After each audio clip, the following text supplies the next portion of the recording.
મંદિર આવો માણી ઘર માવા માવા તમને ખમ્મા ખમ્મા મંદિર આવો માણી ઘર માવા માવા તમને ખમ્મા ખમ્મા મંદિર આવો માણી ઘર માવા માવા તમને ખમ્મા ખમ્મા મંદિર આવો માણી ઘર માવા માવા તમને ખમ્મા ખમ્મા ઓ વાલા રે હરખ ભરી ઊભી વાટ જોઉં છું વાલા રે હરખ ભરી ઊભી વાટ જોઉં છું વાલા રે હરખ ભરી ઊભી વાટ જોઉં છું વાલા રે હરખ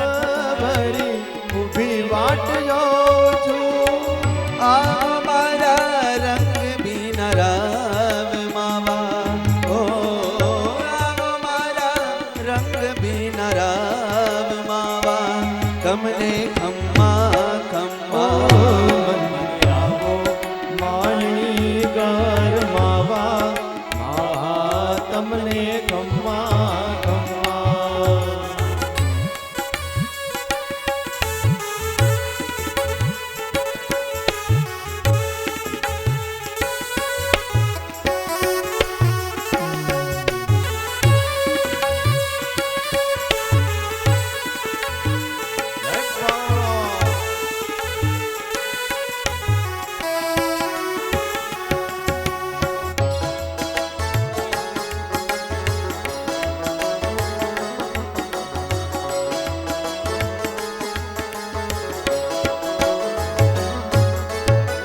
વાલા રે મીઠડા લઈને તમને મોતીડે વધાવો વાલા રે મીઠડા લઈને તમને મોતીડે વધાવો વાલા રે મીઠડા લઈને તમને મોતીડે વધાવો વાલા રે મીઠડા લઈને તમને મોતીડે વધાવો દૂધડે પખાલું તારા પાવ માવા ઓ દૂધડે પખાલું તારા પાવ માવા તમને ખમ્મા ખમ્મા આવો માણી ઘર માવા માવા તમને ખમ્મા ઓ ખમ્મા મંદિર આવો માણી ઘર માવા માવા તમને ખમ્મા ખમ્મા આવો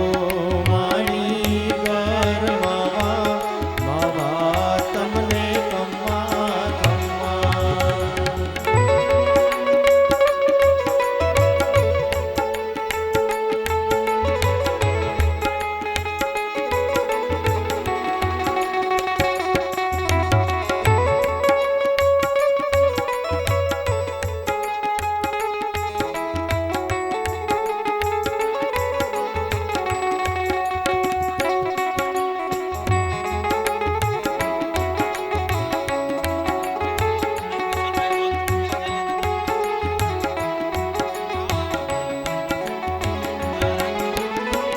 વાલા રે પ્રેમાનંદના પ્યારા છેલ ગુમાની વાલા રે પ્રેમાનંદના પ્યારા છે ગુમાની વાલા રે પ્રેમાનંદના પ્યારા છેલ ગુમાની વાલા રે પ્રેમાનંદના પ્યારા છે ગુમાની ઓરાયા નટવર નાવ માવા ઓ ઓરાવો નટવર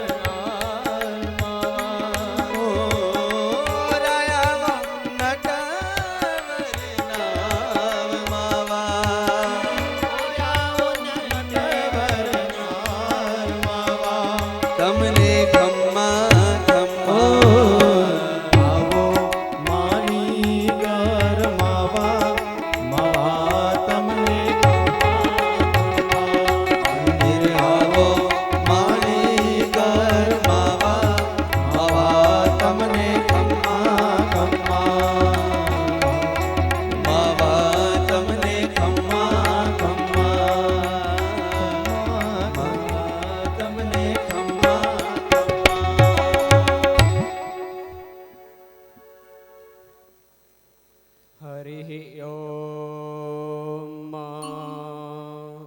सहस्रशीरेखा पुरुखाः सहस्राक्षः सहस्रपात सब्बो मिग्गो सर्वतसप्रदवा त्यतिष्ठदसाङ्गुलं पुरुख एवेदग्गो सर्वं यद्भूतं यच्च भाव्य।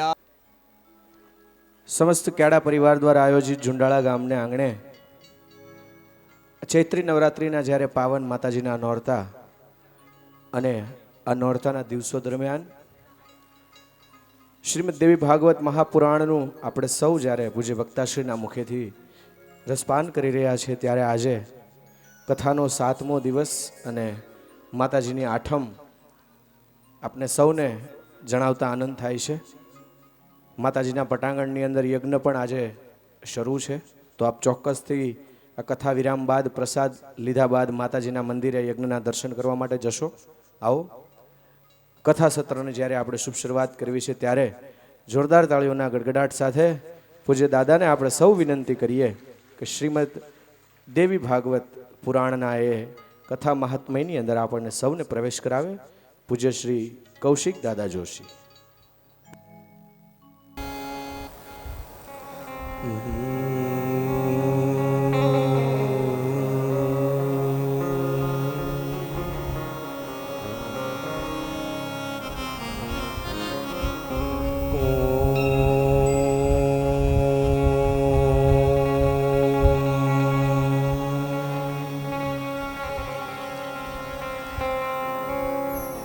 श्री गणेशाय नमः।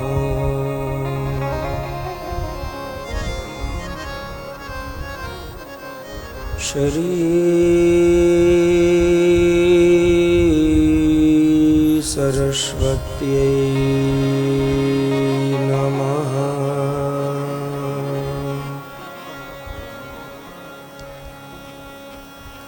श्री गुरुभ्यो नमः।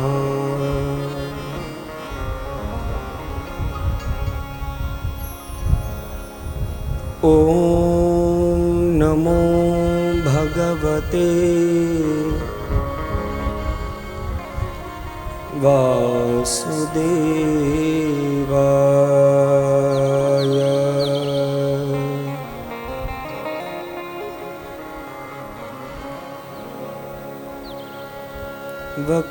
वक्रतुण्ड महाकाय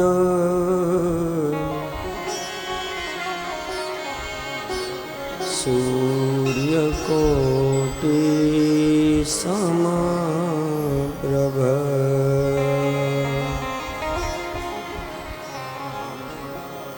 निर्विघ्नं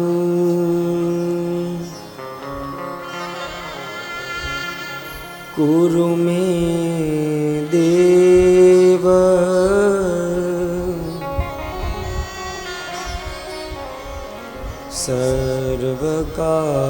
सर्वकार्येषु सर्वदा।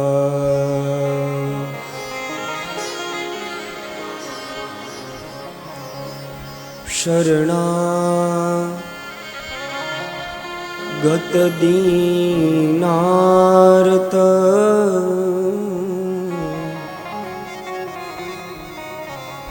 परित्राणपरायणे।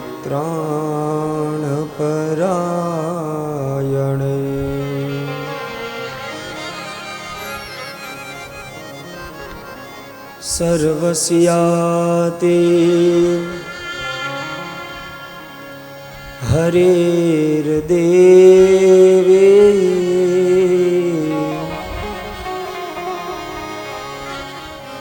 नारायणी नमोस्तुते।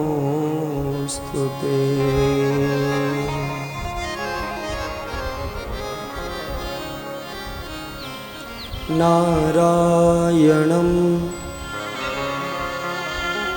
नमस्कृत्यं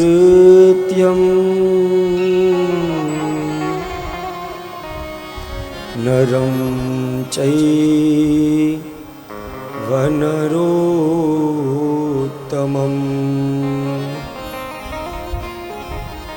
देवीं सरस्वतीं व्यासं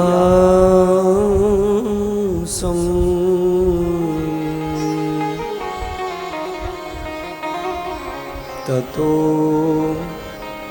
जयमुदीरये।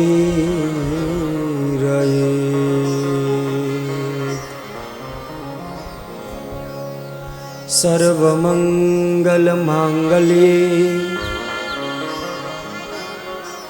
शिवे सर्वार्थसाधिके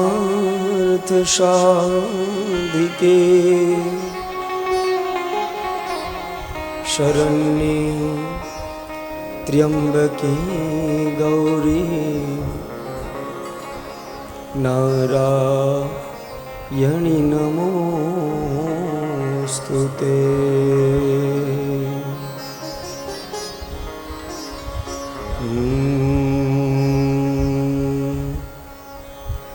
नागेन्द्रहारा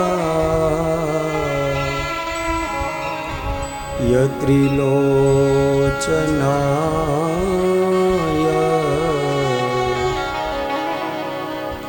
भस्माङ्गरागा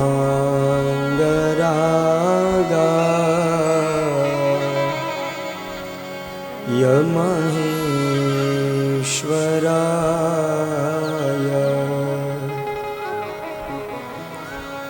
नित्याय शुद्धा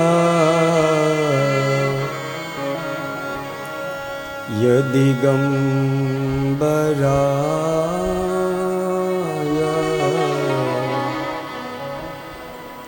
तस्मै नकाराय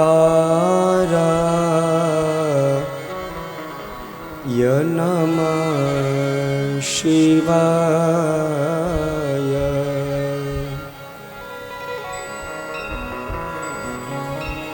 नमोऽस्तुते सविशालबुद्धे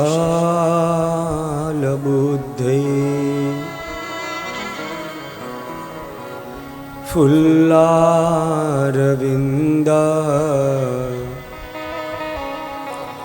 यतपत्रनेत्र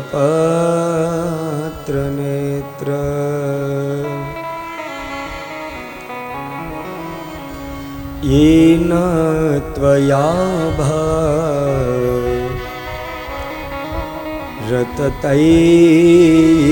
रततैलपूर्ण प्रज्वालितो ज्ञा नमय प्रदीप यं प्रव्रजन्तमनुपेतमपेतकृत्यं द्वैपायनो विरहकातर आजुहाव पुत्रेति तन्मयतया तरवोभिनेन्दु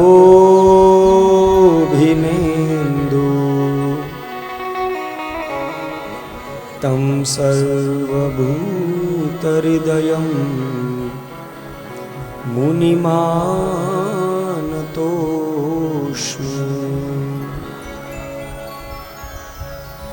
तपोमूर्तिमन्तं यजुर्वेदरूपं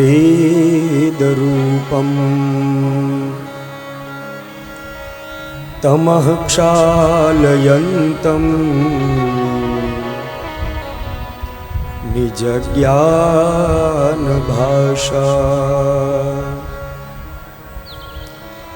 स्वभावेन शान्तं दयासागरन्तं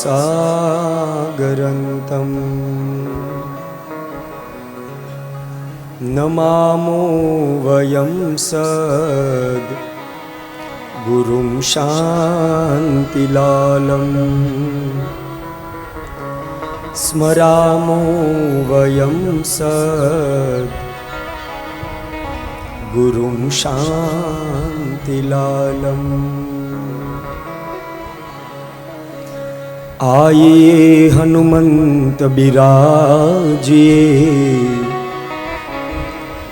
કથા કહું મતિ અનુસાર પ્રેમ સહિત ગાદી ધરું બિરાજીએ પવન કુમાર પધારીએ પવન કુમાર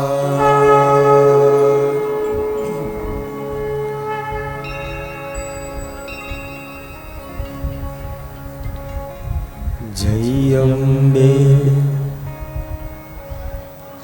જય અંબે બોલ તેમાં કલ્યાણ છે જય અંબે બોલ એમાં કલ્યાણ છે જય અંબે બોલ તેમાં કલ્યાણ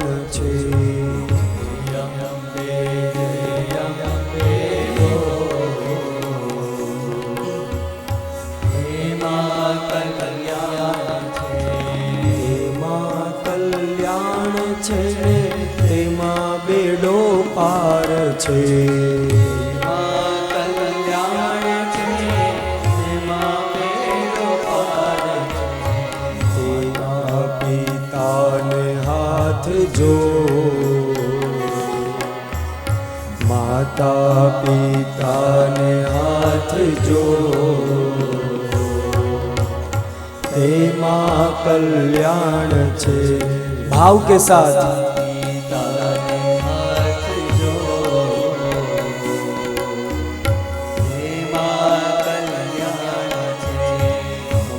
नाम विनानु जीवन न काम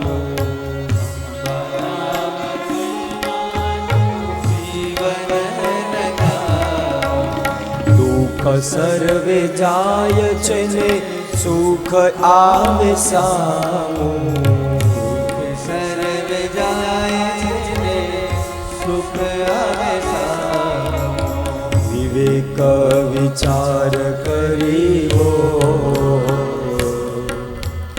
વિવેક વિચાર કરીવો તેમાં કલ્યાણ છે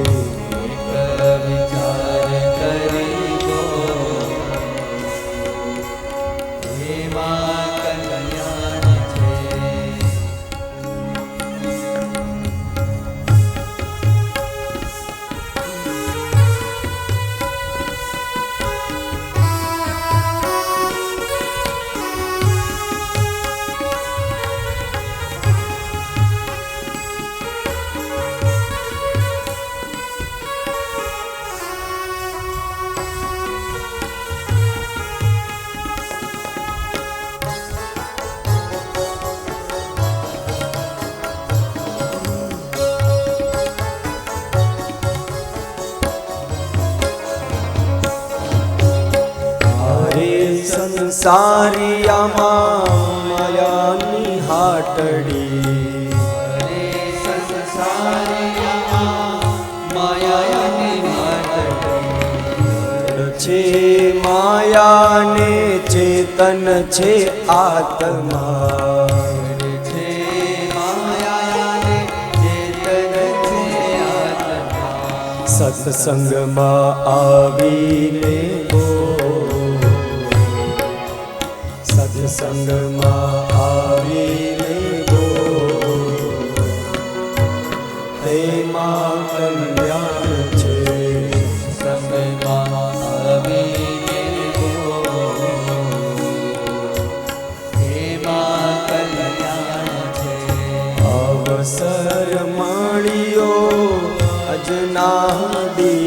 દિવસે અવસર મળી લો આજના દિવસે નામ લેવા આજે અંબા બોલાવે દેવાજે અંબા બોલાવે લઈને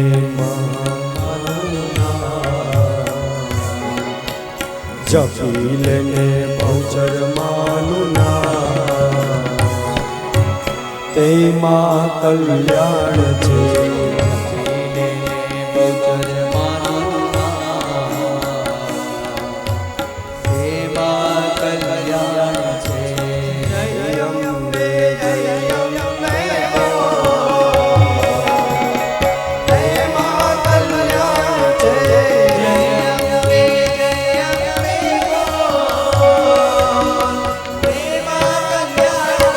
માતા પિતાને હાથ જોડો તેમાં કલ્યાણ છે માતા પિતાને હાથ જોડો એમાં કલ્યાણ છે વિવેક વિચાર કરીવો તેમાં કલ્યાણ છે વિવેક વિચાર કરીવો એમાં કલ્યાણ છે સત્સંગમાં આવીને ગો તેમાં કલ્યાણ છે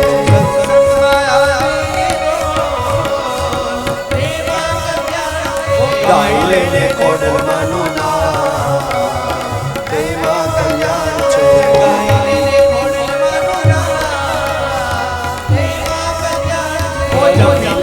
ભજરમાંનું નામ તેમાં કલ્યાણ છે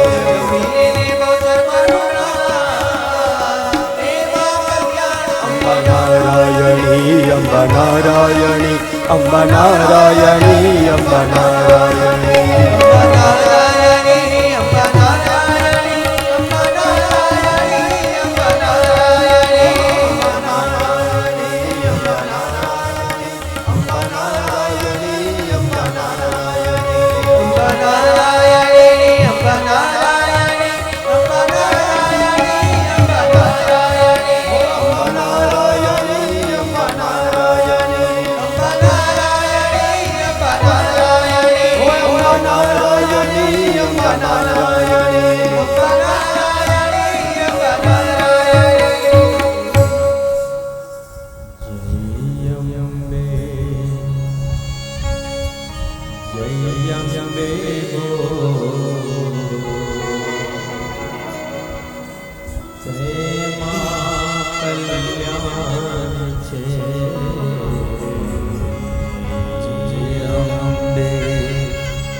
बोलो देवी भागवत महापुराण की जय। श्री द्वारिकाधीश की, श्री बालकृष्ण लाल की, श्री कुलदेवी मात की, श्री खोडियार मात की, श्री बहुचर मात की, श्री काशी विश्वनाथ महादेव, श्री रामचंद्र भगवान की, श्री हनुमान जी महाराज, पितृनारायण देव की, सुरापुरा श्री जोधा बापानी, सदगुरु देव की, अपने मात पिता की, प्रेम से बोलो नमः पार्वती पतये हर हर महादेव हर।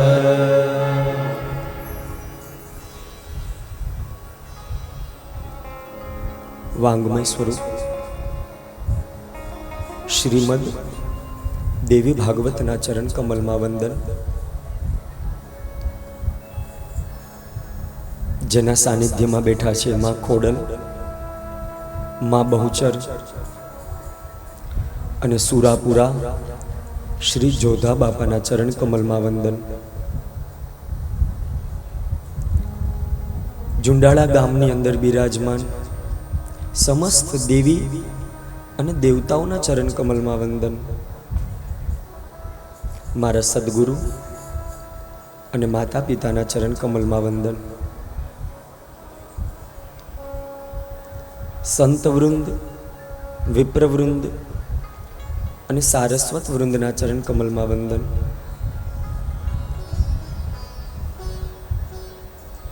તથા જન્મે જય સમાન સૌ શ્રોતાના હૃદયની અંદર બિરાજમાન પરમ કૃપાળુ પરમાત્માને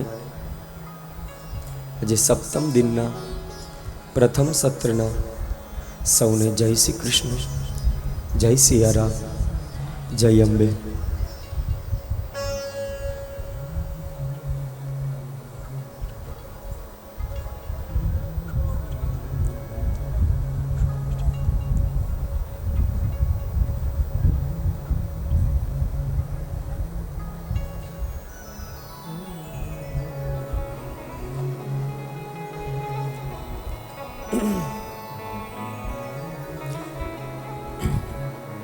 આજે વાલા ભક્તો, જોત જોતામાં દિવસ આજે 7મો છે, પણ આજે માતાજીનો મહાપર્વ છે.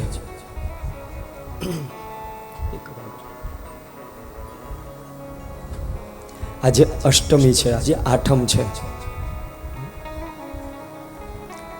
અને આજે આઠમ એટલે જે પણ અહીંયા ભક્તજનો બેઠા છે, જે સાંભળે છે, આજે અનેક જગ્યાએ પોતાના કુળદેવીનો યજ્ઞ હશે. આ વર્ષમાં એક દિવસ એવો છે કે આપણે મા માટે ફાળવીએ છીએ.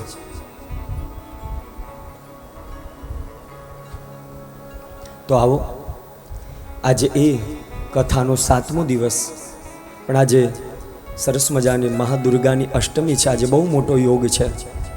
અને આજના દિવસે મા અંબાએ કેવી કૃપા કરી કે આપણને દેવી ભાગવત સાંભળવા મળે, ગાવા મળે છે. આવો, આજનું આ 7મા દિવસનું પ્રથમ પુષ્પ આપણે જે કુળદેવીને માનીએ છીએ અને જેના ખોળામાં બેઠા છે એમાં ખોડલ, એમાં બહુચર અને સુરાપુરા દાદાના ચરણમાં મૂકી અને આજના સત્રની આપણે શરૂઆત કરીએ.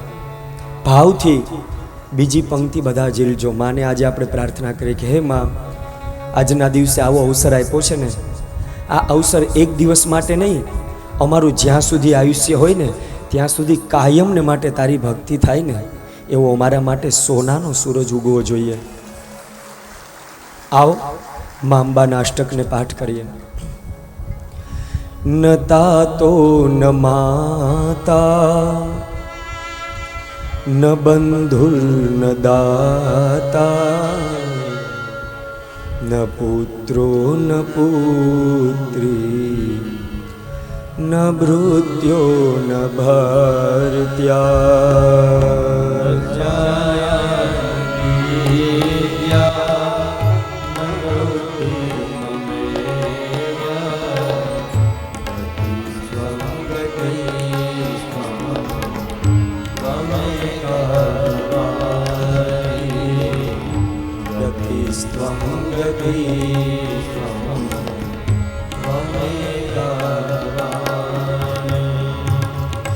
ભવાધાવ પારે મહાદુઃખ ભીરુ પપાત પ્રકામી પ્રલોભી પ્રમત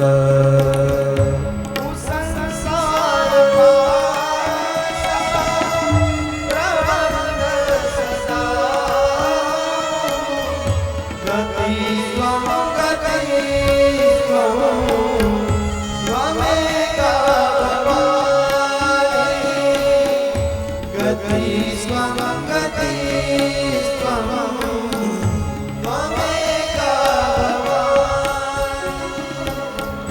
न जानामि दानं न च ध्यानयोगं न जानामि तन्त्रं न च स्तोत्रमन्त्रम् न जानामि पूजा न च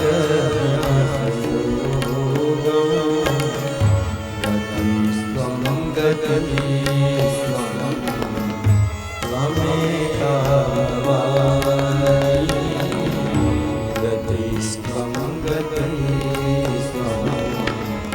त्वमेका भवानि न जानामि पुण्यं न जानामि तीर्थं न जानामि मुक्ति लयं वा कदाचित् न जानामि भक्तिं व्रतं वापि मातरं गतिस्त्वं त्वमेका भवानि गतिस्त्वं त्वमेका भवानि कुकर्मि कुसङ्गे कुबुद्धि कुदास कुलाचारहीन कदाचारलीन कुद्रस्ति कुवाक्यं प्रबन्धससां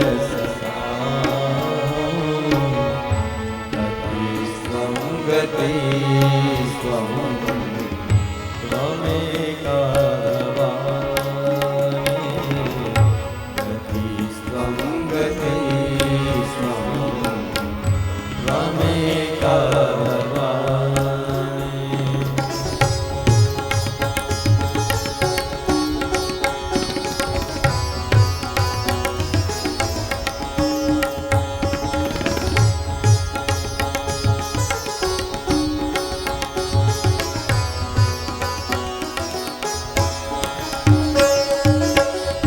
प्रजेशं रमेशं महेशं सुरेशं दिनेशं निशीथे स्वरं वा कदाचित् न जानामि चान्यं सदा शरणे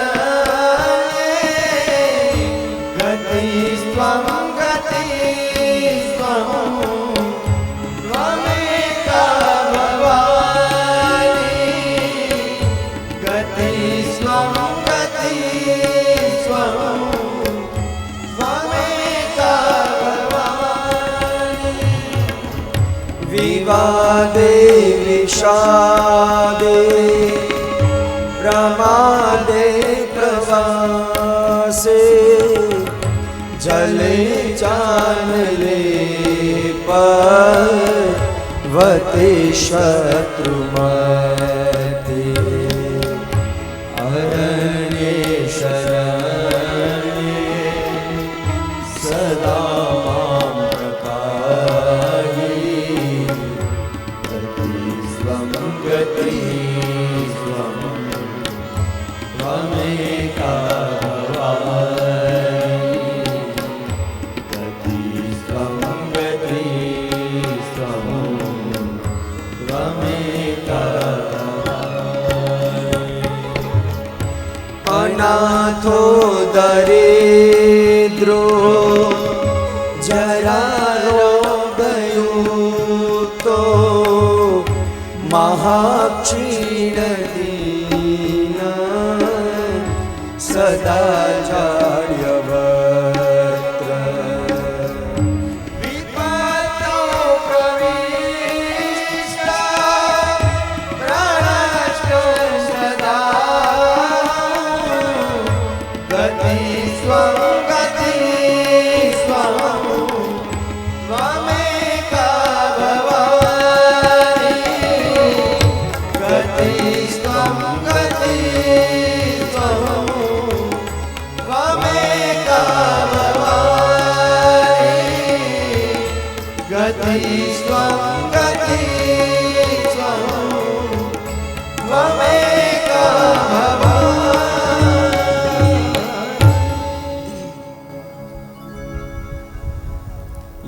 દેવી સર્વભૂતેષુ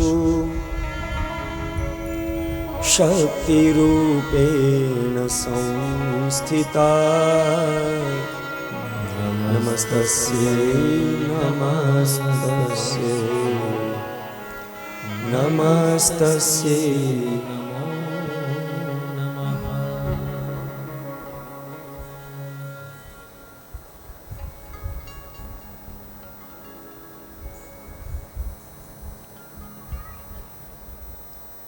જોત જોતામાં આજે શ્રીમદ દેવી ભાગવતનો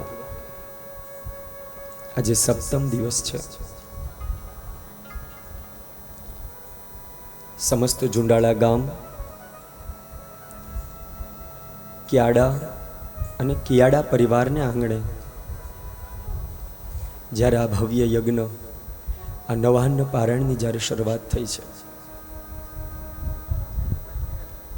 ત્યારે સપ્તમ દિનમાં જે પણ સાધુ સંતો વિપ્રો અને અતિથિ પધાર્યા છે એમનો આ પરિવાર વતી અમે હાર્દિક સ્વાગત કરીએ છીએ.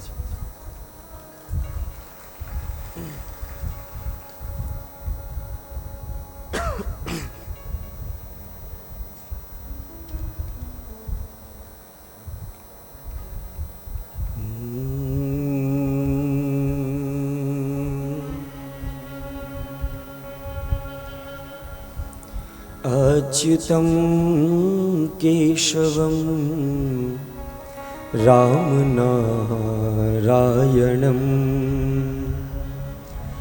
अच्युतं केशवं रामनारायणम्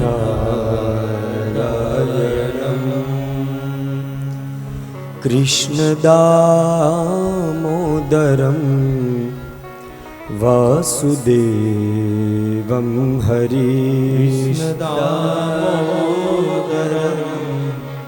वासुदेवं हरि श्रीधरं माधवं गोपिकावल्लभं श्रीधरं माधवं गोपिकावल्लभं जानकी नायकं जानकी मनोहरं जानकी नायकं जानकी नायकं जानकी मनोहरं सर्वलोकनायकं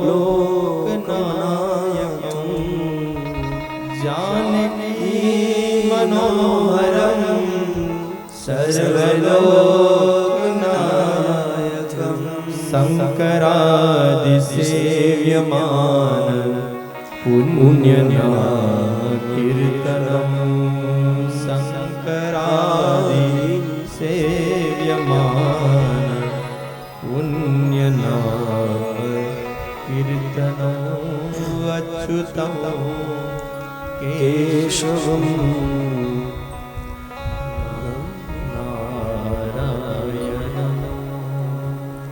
સાક્ષાત વ્યાસજી જન્મે જન અનેક રીતના એક એક કથાના માધ્યમથી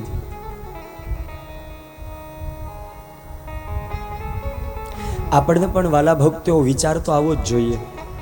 7 દિવસથી જો કથા સાંભળતા હોય, આ તો દેવી ભાગવત છે એટલે 9 દિવસનું આ પારાયણ છે, પણ જો શ્રીમદ ભાગવતની કથા હોય તો આજે અંતિમ દિવસ હોય અને આજે 7મો દિવસ એટલે શ્રીમદ ભાગવતમાં રાજા પરીક્ષિતના મોક્ષની કથા આવે છે. તો એક ક્ષણ માટે તો મને તમને વિચાર આવવો જ જોઈએ કે જો રાજા પરીક્ષિતને 7 દિવસમાં મૃત્યુ હતું તો આપણું મૃત્યુ કેટલા દિવસમાં છે? ફરક એટલો જ છે વાલા ભક્તો, વાલા વૈષ્ણવો, કે પરીક્ષિતને ખબર હતી કે આજથી 7મા દિવસે મારું મૃત્યુ છે અને આપણું 7 દિવસમાં ગમે તે દિવસે મૃત્યુ છે. ફરક આટલો જ છે. રવિવારથી લઈ અને શનિવાર સુધી આ 7 વાર છે. પણ એ વાત તો નક્કી છે ને કે આ 7 વારમાંથી ગમે તે વાર એક વાર એવો છે કે એ દિવસે મારું ને તમારું મૃત્યુ નક્કી છે.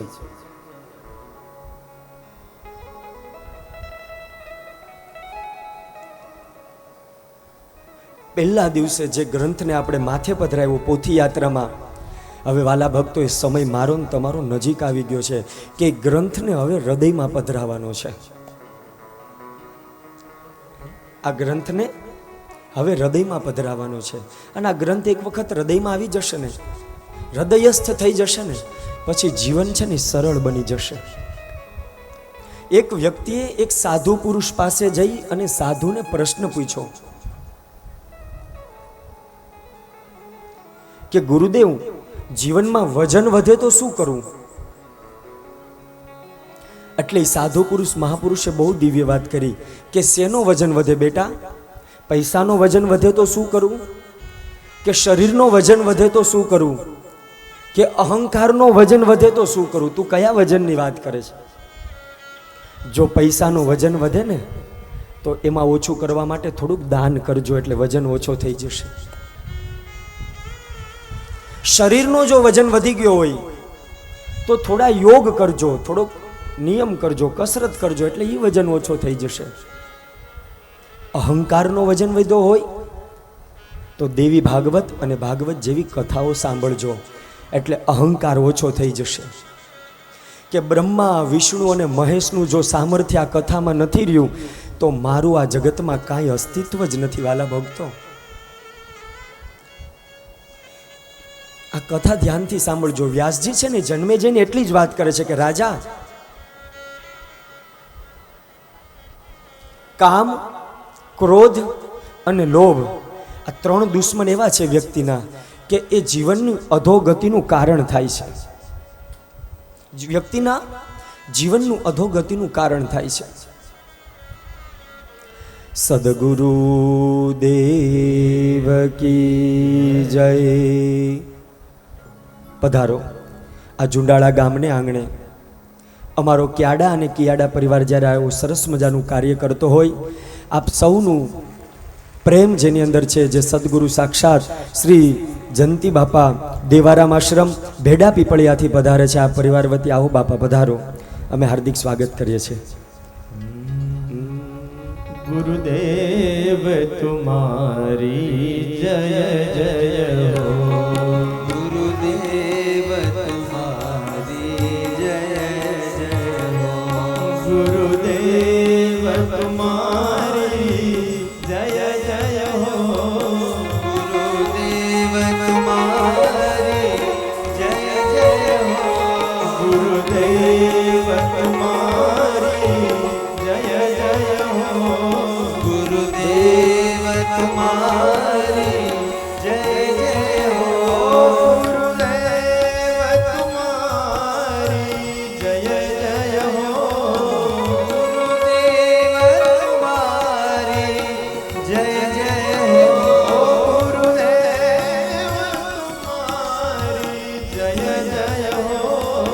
ગુરુદેવ તુમારી જય જય હો. ગુરુદેવ તુમારી જય જય હો. ગુરુદેવ તમારી જય જય હો.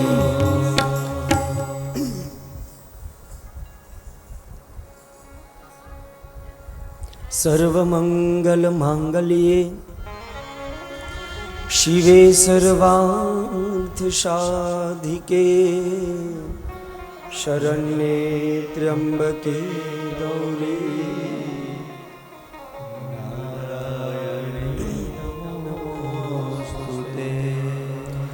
ગુરુર બ્રહ્મા ગુરુર્વિષ્ણુ ગુરુર્દેવો મહેશ્વર ગુરુ સાક્ષાત તસ્મૈ શ્રી ગુરવે ફરીથી જોરદાર તાલીઓના નાદથી જયંતિરામ બાપાનું આપણે હાર્દિક સ્વાગત કરીએ છીએ. પધારો બાપા.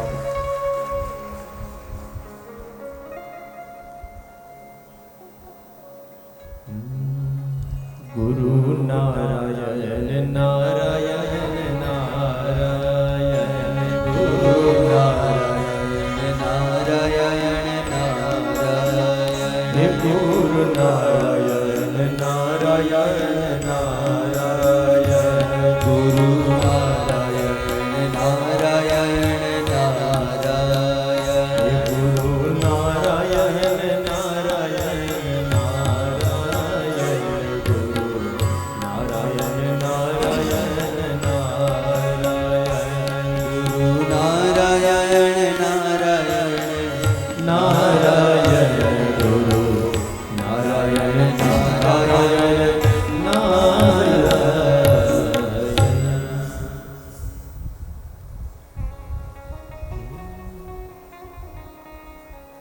એ વ્યક્તિએ ખાલી એટલું જ પૂછ્યું કે ગુરુદેવ આ બધા વજન વધે તો શું કરું? ત્યારે ગુરુ એટલું જ કીધું કે જો પૈસા ધન રૂપી જો વજન વધી જાય જીવનમાં તો દાન કરજો.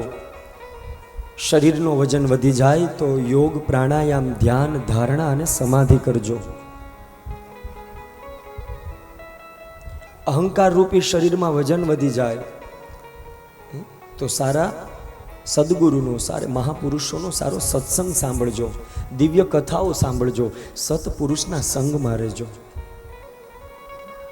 અને એટલે જ વારંવાર આપણે રામચરિત માનસની ચોપાઈને યાદ કરીએ છીએ ને કે પ્રથમ ભગતિ સંતન કર સંગા અને દૂસરી રતિ મમ કથા પ્રસંગા. રતિ એટલે મહાપુરુષો, એને બુદ્ધિ કે છે. એ જે રતિરૂપી જે બુદ્ધિ છે, જે દાદા ભીષ્મએ એ કુરુક્ષેત્રના મેદાનમાં જે પોતાની કુંવારી દીકરી રૂપી જે રતિ બુદ્ધિ છે એને યોગ્ય જગ્યાએ ભગવાન કૃષ્ણ સાથે પરણાવી દીધી. મહાપુરુષો અનેક પ્રકારે આ જીવને જાગવાની વાત કરે છે, પણ આ બધી વસ્તુ ક્યારે સમજાય કે જ્યારે જીવનમાં એ દુઃખ આવે, એ જીવનમાં આપત્તિ આવે અને કોઈ રસ્તો ન દેખાય ને ત્યારે આપણે આ રસ્તે પાછા વળીએ છીએ. પધારો બાપા.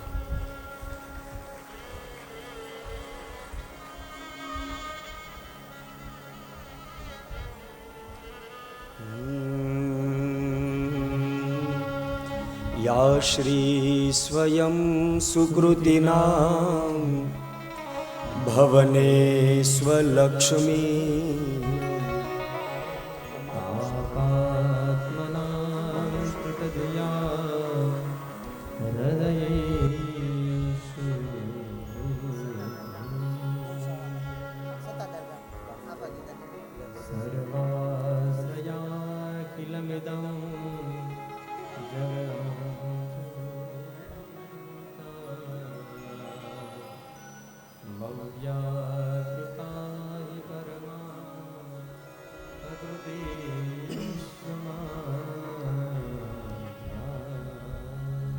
આ પરિવારને માન આપી અને સત્તાધારથી ગૌશાળાથી બાપુ પધાર્યા છે. એક વખત હાર્દિક એમનું સ્વાગત કરીએ.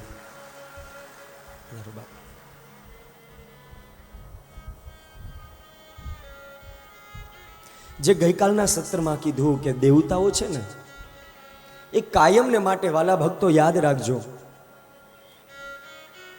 દેવતાઓ કહીએ તોય ભલે અને આપણા ઈષ્ટ કહીએ તોય ભલે. ઈષ્ટ એ વાલા વૈષ્ણવ સંસ્કૃત શબ્દ છે. ઈષ્ટ એટલે પ્રિય થાય, જેની ઉપર આપણને અત્યંત શ્રદ્ધા છે, જેની ઉપર આપણને વિશેષ પ્રેમ છે. આપણે જાગીએ છીએ તો આપણા ઈષ્ટદેવને પણ આપણે સવારે જગાડીએ છીએ, અને આપણે સાંજે શયન કરીએ તો આપણા ઠાકોરજીને આપણે સાંજે શયન કરે. આ એક ભાવ શુદ્ધિ, ઈશ્વરની અનેક પ્રકારની પૂજા છે. કોઈક વ્યક્તિ એમ કે અમને ભગવાનમાં નહીં, અમને પ્રકૃતિમાં પ્રેમ છે, તો એ પ્રકૃતિ પ્રત્યેનો પ્રેમ પણ એ પૂજા છે. કોઈક એમ કે અમને આ જીવ માત્ર જ્યાં ભગવાને જે કાંઈ આ જરાયુજ, અંડજ, પીડજ જે કાંઈ 21 લાખ યોનીને 4 ભાગમાં વહેંચી છે, એક બીજમાંથી જન્મે, એક માના ગર્ભમાંથી જન્મે, એક પરસેવામાંથી જન્મે, એક ઈંડામાંથી જન્મે.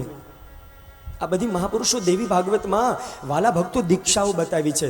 એને સ્પર્શ દીક્ષા. સ્પર્શ એટલે ટીટોડી છે તો એ પોતાના ઈંડાને ઢાંકી દે છે, પોતાના શરીરની હૂંફ આપે છે, લાગણી આપે છે, એ ગરમી આપે છે, અને સ્પર્શથી જ પ્રસવ થાય છે. મરઘી પણ એવી છે કે સ્પર્શથી ઈંડામાંથી પ્રસવ થાય છે. કાચબી છે, એને સ્મૃતિ દીક્ષાનું પ્રતીક કીધું છે. કાચબી છે ને એ દરિયામાંથી બહાર આવે, પોતાના ઈંડાને રેતીમાં ઢાંકે, ઈંડા ઉપર પાછું રેતી ઢાંકી દે, અને એ કાચબી હજારો માઇલ દરિયામાં દૂર જાય. અને એક વખત વાલા ભક્તો એ કાચબી મનમાં ખાલી સ્મૃતિ દીક્ષા, ખાલી સ્મરણ કરે કે મારા બચ્ચા, મારા બચ્ચા. અને વિચાર તો ખરો, ખાલી સ્મૃતિથી એ ઈંડામાંથી એના બચ્ચા નીકળે અને હજારો યોજન એની મા પાસે જઈને જ બચ્ચા ઉભા રહે.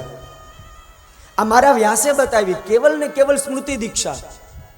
આગળ દ્રષ્ટિ દીક્ષા.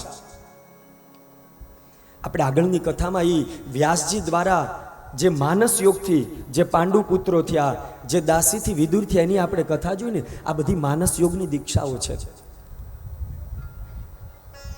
એ જે માછલી છે એ દ્રષ્ટિ દીક્ષાનું પ્રતીક છે. માછલી પણ એ દરિયામાં જે પાણી વહે છે એ દરિયામાં એના ઈંડા મૂકી દે છે અને એનું એક વખત એ માછલી ખાલી દ્રષ્ટિ કરે અને દ્રષ્ટિ કરી અને એટલું જ સ્મરણ કરે કે મારા બચ્ચા. ખાલી દ્રષ્ટિથી એ માછલી ગમે ત્યાં હોય એમાંથી બચ્ચા જન્મને એની મા પાસે જ જાય છે. એ ટીટોડી શબ્દ દીક્ષા પોતાના ઈંડા મૂકી દે, પછી જ્યાં ઈંડા મૂકા હોય ને ત્યાં જ ઉપર ગોળ ચક્કર મારશે અને એવા શબ્દનો પોકાર કરશે, એવી શબ્દ દીક્ષા કરશે કે શબ્દથી જ એમાંથી જે જન્મ થાય ને એને ખબર પડે કે આ મારા માતા પિતા છે. વ્યાસજીએ જે આપણને દરેક અષ્ટાદશ પુરાણેષુ વ્યાસસ્ય વચનદ્વયમ અને પરોપકારાય પુણ્યાય પાપાય પરપીડનમ, આ 18 પુરાણમાં કેવી દીક્ષાઓ બતાવી. આજનું સાયન્સ જ્યાં નહીં પહોંચી શકે ને ત્યાં સદગુરુની વાણી અને મારા વ્યાસની દ્રષ્ટિ પહોંચી ગઈ છે કે સાયન્સને પહોંચતા ત્યાં હજારો વર્ષ થશે. એ સદગુરુના મુખે સત્સંગ સાંભળીએ. એ પાનબાઈ, એ ભક્ત નરસિંહ મહેતા, એ સંત કોલવા ભગત 52-12ની જેડ વાણી કરી. 4 મિલે 64 ખીલે, 20 રહે કર જોડ, હરિજન સે હરિજન મિલે તો ખીલ ગયે 7 કરોડ. પણ એ ક્યારે થાય ખબર છે? મેં કીધું તું ને, આલોક અને પરલોક. હા, યાદ રાખજો. સદગુરુનો સત્સંગ તો હંમેશા કલ્યાણ માટે જ છે. પણ આમાં અમને ઘણીવાર અહીંયા બાપુ બેઠા છે એટલે અમને કહેવાનું મન થાય, જંતીરામ બાપા બેઠા છે એટલે, કે અમુક મોબાઈલ એવા હતા આજથી 5-7 વર્ષ પહેલાં કે એમાં કોઈ એન્ડ્રોઈડ સિસ્ટમ હતી નહીં. એ મોબાઈલમાં ખાલી ફોન આવે અને ફોન જાય, બીજી કોઈ સિસ્ટમ હતી નહીં. પણ હવે ટેકનોલોજી કેટલી આગળ વધી ગઈ. અહીંથી બેઠા બેઠા આપણે પરદેશમાં વિદેશમાં વાત કરી શકીએ. ત્યાં જે પણ છે એઝ ઇટ ઇઝ પરિસ્થિતિ, એ પરિસ્થિતિ આપણને મોબાઈલમાં દેખાય. એમ સદગુરુનો જ્યારે ધારા પ્રવાહથી સત્સંગ ચાલતો હોય ને ત્યારે એવું જરૂરી નથી કે બધા એન્ડ્રોઈડ મોબાઈલ જ હોય. અમુક એવી સિસ્ટમ હોય કે એની અંદર કોઈ આપલેનું કાંઈ થતું જ ન હોય. એ ખાલી કેવલ ને કેવલ સાંભળી શકે, એ જ્ઞાનને પચાવી ન શકે, એ જ્ઞાનને જીવનની અંદર ઉતારી ન શકે. આ બધી વસ્તુ વારંવાર સાંભળે છે. પણ વાલા ભક્તો, અને જ્યારે ખરા અર્થમાં જીવનમાં એ જીવન જીવવા હોય, એ જ્યારે ત્યાગ કરવો પડે, એ જ્યારે સમાજને પ્રેમ આપવો પડે, રાષ્ટ્રની જ્યારે રક્ષા કરવી પડે, સાધુ સંતો અને માતા પિતાની જ્યારે સેવા કરવાનો અવસર આવે, ત્યારે જો આ કથા યાદ ન આવે ને તો આ 9 દિવસની કદાચ 9 મહિના દેવી ભાગવત સાંભળે ને તો આ કથા વ્યર્થ છે. એ સત્સંગ સાંભળ્યો કોઈ કારણ નથી. ખરા અર્થમાં સાધુ સંતો, માતા પિતા, ધર્મ, રાષ્ટ્ર, એની અવસર મળે ને સેવા કરવાની જ્યારે તક મળે ને ત્યારે વૈદિક સનાતન ધર્મના આપણે સંતાનો છીએ. આપણા માતા પિતા કોણ છે, આપણા ગુરુ કોણ છે, એનું મને તમને ભાન હોવું જોઈએ. ઈશ્વરે એવી કૃપા કરી છે કે કંઈક આપે છે ને તો કંઈક લઈ લે છે. યાદ રાખજો, ભગવાન ઈશ્વર છે ને બાળપણ આપે છે. પૂર્વ જન્મ કૃતમ કર્મ અને તદ્દેવમિતિ કથ્યતે તસ્માત પુરુષ કારેણ વિના દેહમ ન સિદ્ધ્યતિ યથા એકેન ચક્રેણ ન રથસ્ય ગતિર ભવેત તથા પુરુષ કારેણ વિના દેહમ ન સિદ્ધ્યતિ. જંગલનો રાજા હોય ને તોય એને વાલા ભક્તો સિંહની પાછળ દોડવું પડે. સસલું કે હરણ એના મોઢામાં આવતું નથી. એને જીવનમાં યોગ્ય પુરુષાર્થ કરવો પડે છે. ઘણા લોકો મને એમ કે અમે દાદા આટલો સત્સંગ સાંભળીએ, આટલી સદગુરુમાં નિષ્ઠા રાખીએ, આટલી ભક્તિ કરીએ તોય દુઃખ કેમ? કળિયુગનો નિયમ છે. અનીતિ કરશો, દુરાચાર કરશો, ન કરવાના કાર્ય કરશો એટલે સુખી થવાય. ઘણા લોકો જોઈએ છે ને. પણ તમે સદગુરુના વચન ઉપર ચાલશો, જીવનમાં નીતિ અને મારું જે કામ છે, મારું જે કાર્ય છે, મારો જે ધર્મ છે, એ ધર્મ એ જ સાચી નીતિ છે. એટલે જીવનમાં કષ્ટ આવશે, જીવનમાં દુઃખ આવશે.